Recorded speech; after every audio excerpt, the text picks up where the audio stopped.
오늘은 무릎 연골에 대해서 알아보겠습니다. 무릎 연골하면요, 뼈에 붙은 연골이 있어요. 골연골이라고 그러고요. 오늘은 이 바늘상 연골이에요. 이름이 좀 길어요. 바늘상 연골판 그러죠. 여러 가지 이름으로 불리고 있어요. 그런데 우리가 이야기할 때는 연골 그러죠. 연골 하면 이 연골을 이야기하는 거고, 이 연골도 이 연골이라고 그래요. 연골. 오늘은 이런 연골에 대해서 혈액공급, 접촉면, 수술 기준에 대해서 알아볼게요. 이 바늘 연골판은요, 대체적으로 피가 안 통하는 조직이에요. 1분의 혈액이 존재하는데요, 배년부에서 3에서 5mm까지 존재해요. 그리고 내측 바늘상 연골판은 폭의 10에서 30%까지 존재해요. 이게 내측이거든요. 몇 가지의 지역에서 피가 통하는 지역이 되겠죠.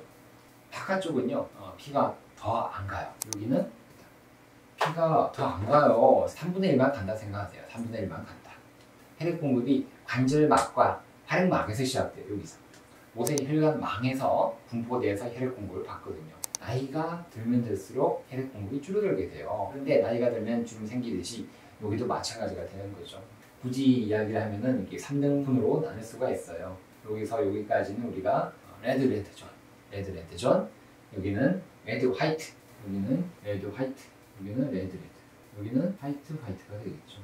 혈액 공급을 받고 있는 레드 존, 여기 파란색 이 부위까지가 봉합술에 좋은 적응증이 됩니다. 레드 화이트 존은 우리가 봉합을 해볼 수도 있는데 잘 안 붙을 수가 있어요. 봉합을 할 때는 여기를 좀 정리를 해주고, 깨끗한 피가 나는 곳까지 우리가 이렇게 백년 절제술을 해주고 그 다음 봉합을 하게 됩니다. 화이트 존은 아예 봉합에도 안 붙기 때문에 그냥 이 부위는 어쩔 수 없이 절제하는 게 낫겠죠. 근데 아주 드물게 젊은 나이에서 이렇게 다 찔렸는데 다 붙는 경우가 있어요. 여기서부터 붙어오면서 화이트 존까지 다 붙어가지고 100%다 힐링되는 경우도 드물게 있어요. 제가 그런 경우를 봉합을 하고 많이 봤거든요. 신기하죠? 젊은 나이에서 가능합니다. 그런데 통상적으로는 힘들다라고 보셔야 돼요. 그렇게 예외적인 부분은 빼고 평균적으로 보시는 게 맞겠죠. 접촉면인데요, 대퇴연골 관절면 60%가량의 접촉면을 가지고 있어요. 60%의 접촉면을 가지고 있는데 체중 부하에 중요한 역할을 하는 거죠. 60%를 가지고 있으니까. 내측 바늘상 연골을 여기를 다 없앴어요. 전절제술을 하고 나면요, 접촉면은 당연히 줄어들겠죠. 50에서 70%가량 감소하게 됩니다. 왜냐하면 60%가량을 접촉을 하고 있다고 했잖아요. 그러니까 이거를 딱 없애고 나니까 접촉면이 50에서 70%가량 감소하게 되는 거죠. 내측 바늘상 연골판을 다 절제를 했어요. 전절제술을 하고 나면요, 접촉면은 50%가량 감소하게 됩니다. 그런데요, 최대 접촉 압력은 235%에서 355%까지 증가하게 됩니다. 다 절제하고 나면은 압력은 얼마요? 300%. 3배가 걸리는 거예요. 그러니까 관절염이 오죠. 접촉면은 60% 감소하고 압력은 300%다. 요거 두 개 기억하시면 되겠죠.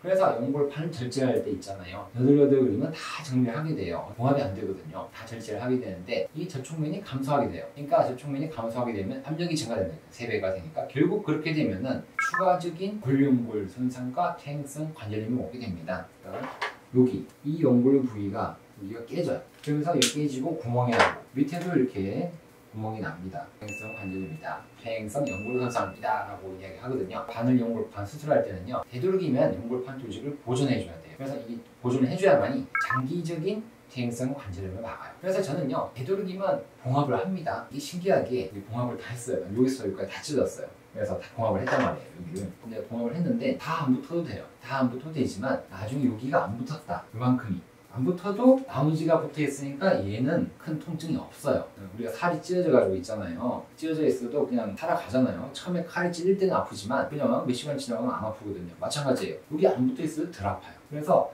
나머지 부위 80% 정도까지만 붙어주면은 나머지 20% 정도 안 붙어도 안정성이 있어요. 안정성이 있고 살아갈 수 있고 관절염이 안 오거든요. 그래서 저는 꾸역꾸역 봉합을 합니다. 그러면은 확실히 좋은 결과가 나타나요.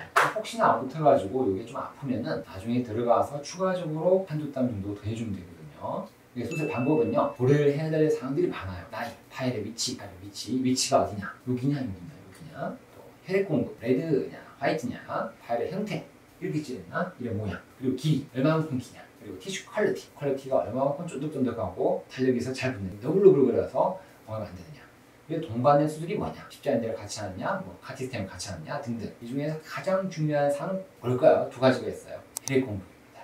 혈액이 들어와야만이 봉합이 되고 좋은 결과가 나타납니다. 두 번째는 뭘까요? 티슈 퀄리티입니다. 레드, 화이트 존 여기까지만 우리가 봉합이 된다 그러죠. 거의. 그 다음에 퀄리티. 당겼을 때 얼마만큼 탄력이 있고 잘 오느냐. 들어가서 반드시 기구를 만지거든. 그랬을 때 너블너블하게. 그렇게 되면 봉합에서 찢어지거든. 혈액과 퀄리티가 제일 중요하다. 덜 중요한 사항이 뭐 위치나 길이가 되겠죠. 위치나 길이. 위치가 사실은 왜냐하면 이 혈액 공급이 비슷해요. 여기 찢어지면은 이 위치는 화이트 존이니까 안 되고. 그러니까 위치가 사실은 혈액 공급이랑 비슷한 말이 됐고, 길이가 길면 길수록 시간이 오래 걸리고 좀 더 잘 안 붙었으면 있겠죠. 하지만 길이도 중요하지만 덜 중요하다. 그럼 부분 결제해서 해야 될 적응점, 파일의 형태에 따라서 다르다. 그렇죠. 특분 파일이면은 이렇게 찢어진 거예요. 수평으로 찢어졌다. 피판 파일은 혼자서 이렇게 대롱대롱 떨어져 왔다 갔다 하죠. 피판 파일. 그리고 횡 파일 이렇게 되는 거예요. 방사형 파일이다. 횡 파일이라고 이야기도 합니다. 그리고 퇴행성 복합 파일. 너블너블 거리니까 절제를 하게 됩니다. 이런 봉합 안 돼요? 절제. 이것도 절제합니다. 사실은 이게 횡 파일은, 방사형 파일은 봉합이냐 절제의 갈림길에 있어요.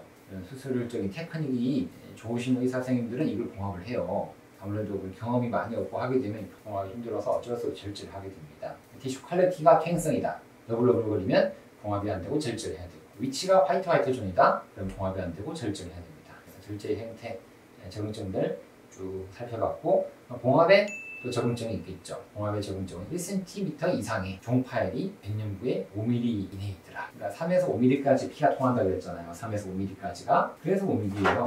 3에서 5mm까지가 우리가 피가 통하는 지역이니까, 그러니까 요 5mm 이내에 있어야 혈액이 들어가기 때문에 봉합이 된다. 그리고 또 종 파일. 너무 0.1cm면 봉합 안 해도 돼요. 1cm 이상의 종파일은 이렇게 되는 거죠. 1cm 이상이다. 종파일이 5mm 이내의 종파일이다. 이러면 이 봉합 잘 돼요. 살짝 깨매주면 잘 붙습니다. 또 행파일, 아까 방사형 파일 그랬잖아요. 방사형 파일이 만약에 여기 이렇게 있으면 이 절제하셔야 돼요. 이 정도 돼 있으면 이게 절제하는 게 낫고, 이렇게까지 돼 있어도 이거 절제하는 게 낫거든요. 근데 만약에 여기까지 다 갔다 깨매주셔야 돼요. 맞죠? 요거는 절제, 요것도 절제하는 게 낫고, 요거는 봉합을 하셔야 된다 라고 이야기하죠. 그래서 방사형 파일, 행파일은 길이가 어디까지 갔느냐, 그리고 수술적인 테크닉, 경험에 따라서 봉합 절제가 결정이 됩니다. 뼈에 붙어있는 골 부착부라고 그러죠. 여기 끝에 붙어있는 골 부착부, 여기서 떨어지는 경우가 있어요. 딱 떨어지게 되면 요거 깨매주셔야 돼요. 봉합의 형태, 적응증, 결제술의 적응증에 대해서 간략하게 알아봤어요. 당연히 준비된 영상이 있겠죠? 준비된 영상을 잠깐 보고 오시도록 하겠습니다. 빨간색이 레드 존이 되겠죠. 빨가면서 약간 하얗게 되어 있는 부분은 레드 화이트, 완전히 하얀 부위가 화이트 존이에요. 이렇게 3등분을 합니다. 그래서 여기까지가 5mm까지가 봉합이 되는 존이다 라고 보셔야 되겠죠. 레드 화이트 존도 봉합을 하기도 하고, 붙는 경우도 있고 안 붙는 경우도 있어요. 환자분들한테 충분히 설명을 하죠. 환자의 혈액순환이 좋으신 분들은 여기가 붙을 수도 있어요. 또 봉합을 하는 기술적 테크닉, 그리고 제어 방법, 여기에 따라서 붙고 안 붙고 등등이 추가적으로 결정이 되겠습니다. 자, 못의 혈관망이죠. 여기서 이렇게 혈관이 들어옵니다. 여기까지 들어가면 좋을 텐데요. 어쩔 수 없이 혈액 공급이 여기서 되니까 가면 갈수록 떨어지게 되겠죠. 여기서 다 먹어서 그래요. 여기 뚱뚱하거든요. 피가 높으니까 여기서 혈관을 다 먹어요. 다 먹고 가면 갈수록 여기서 혈관이 안 가겠죠. 여기 부딪혀서 여기서만 가게 되는데 아무래도 한계가 있다 그러죠. 혈관이 많습니다. 가면 갈수록 작아지게 됩니다.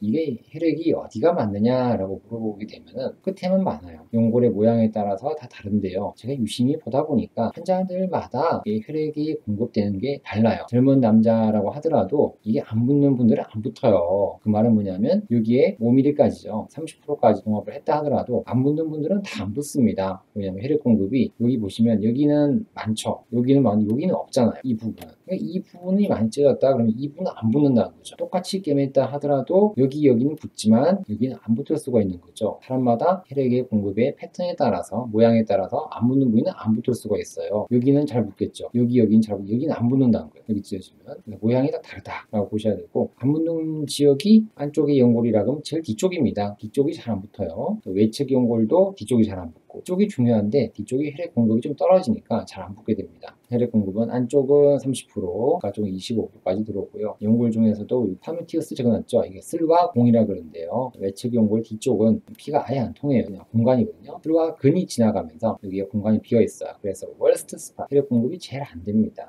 여기가 월스트, 슬과 공이 여기 지나가거든요. 이 부분이 제일 안 돼요. 해보세요. 빨간 거, 여기까지는 빨간 게 잘 지나가는데 여기는 빨간 게 부족하고, 여기 내측입니다. 내측은 또 여긴 잘 붙어요. 앞쪽은. 근데 뒤면 갈수록 이제 빨간 게 좀 줄어들었죠, 여기가. 이 혈액 공급이 여기가 취약해요. 이 지역. 이 지역이 제일 많이 찌어지거든요. 한쪽이 오고 뒤쪽인데 여기 빨간 게 많은데 여기는 좀 부족하죠. 그러니까 잘 찌어지고 참 이게 혈액 공급이 안 그래도 뒤쪽이 작은데 또 혈액 공급이 없는 분들은 또 없어요. 그러니까 아무리 잘 깨매도 안 붙는 분들은 안 붙습니다. 근데 안 붙으면 또 저를 원망하세요. 혈액이 없으면 안 붙으니까 인력으로는 어쩔 수 없는 분이 있어요. 붙는 분들이 더 많아요. 제가 봉합을 해보면 붙는 분들이 훨씬 더 많습니다. 팔의 형태가 중요한데요. 이렇게 한쪽이 찌어진 경우에요. 한쪽이 이제 MRI에서 보이는데요. 이건 눈으로 들어가 보면 이거는 안 보이고 속안에가 파열된 경우죠. 이거는 이제 방사형 파열, 흉파열이라고 그랬죠. 이거는 이제 속안에가 찌어진 건데요. 위에서 보면 이렇게 안 보여요. 옆에서 보이는 수평 파열, 기스라이드 있습니다. 이거 수평 파열은 벗겨지는 거예요. 이거는 피판 파열, 복합 파열이고요. 이건 양동의 손잡이형 파열입니다. 이 모양 보면 잘 구분이 안 돼서 통에다 그림을 준비했거든요. 이게 건강한 연골, 이렇게 찌어진 방사형 파열, 이렇게 쭉 찌어진 종 파열이에요. 여기 종 파열에 1cm 이상이고 레드 존에서 파열되면 요거는 이제 봉합이 된다라고 제가 설명했죠. 이런 경우가 이제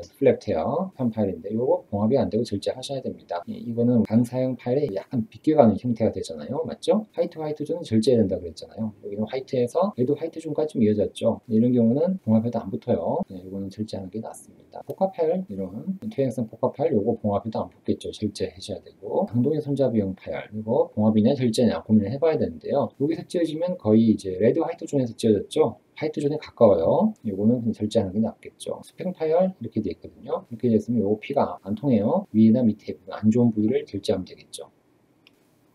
변형된 파일입니다. 이게 종파일인데요. 종파일이 길이가 커지게 되면은 이게 다 움직여서 빠져나오게 되면 이렇게 양동이 손잡이형 파일이 됩니다. 양동이 손잡이형 파일이 되고 또 우리 방사형 파일, 큰 파일이 이렇게 찌어져서 이름 모양으로 안 좋게 되게 되면 이게 페로픽이에요. 앵무새 주둥이 파일처럼 이렇게 형태가 되고 똑같아요. 피판 파일이 좀 큰 형태라고 생각하시면 되고 그거 제거해 주셔야 됩니다.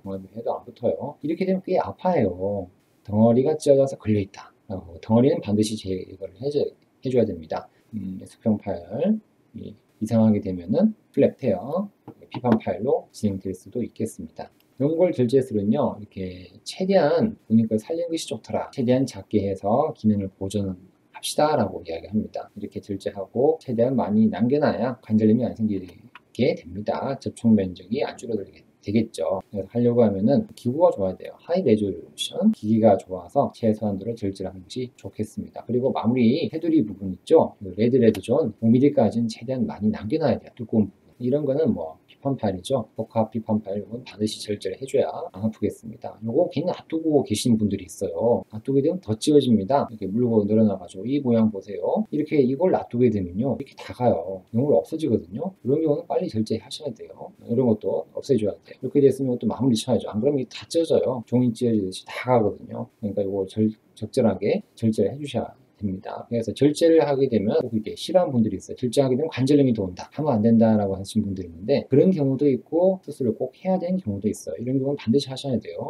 이거 놔두게 되면 관절염이 더 옵니다. 움직여서 더 찌어지고 위아래 부딪혀서 관절연골 부분에 손상이 생겨서 퇴행성 관절염이 올 수도 있습니다. 봉합을 하죠. 봉합은 이렇게 봉합을 하고요. 봉합은 여러 가지 방법이 있어요. 어쨌든 봉합은 하려고 하면 뭐가 된다고요? 혈액이 통화해야 된다. 그리고 조직의 퀄리티가 중요하더라. 세 번째가 있는데요. 의사의 기술이에요. 의사가 기술이 좋아야 봉합이 됩니다. 또 기계도 좋아야 되고 이렇게 됐으면 이거를 봉합할까 절제할까 고민을 하는데요. 고민 많이 됩니다. 이거는 지금도 봉합인지 절제인지 고민이 되고 이러면 보통 다 절제를 할 거예요. 상황에 따라서 이렇게 봉합을 하는 경우도 있고 레드 화이트 존이죠. 이런 경우가 봉합을 하고 환자분들이 안 붙으면 화를 많이 내는 그런 경우가 되겠죠. 근데 그래도요 봉합을 하는 것이 좋아요. 봉합을 해가지고 80%까지는 붙어주고 20%가 안 붙게 되면 안 아프거든요. 이렇게만 돼도 관절염이 훨씬 덜 오게 됩니다. 80%는 붙어져요. 봉합이냐 절제냐 의사 선생님과 잘 상의를 하셔서 수술 여부를 결정하시면 되겠습니다. 자, 영상 보니까 레드 존, 레드 화이트 존 이해 다 되셨죠? 영상 마음에 드셨죠? 예. 그러면 좋아요와 구독을 꼭 누르시면 감사하겠습니다. 오늘도 건강하고 행복한 하루 되십시오. 안녕히 계십시오.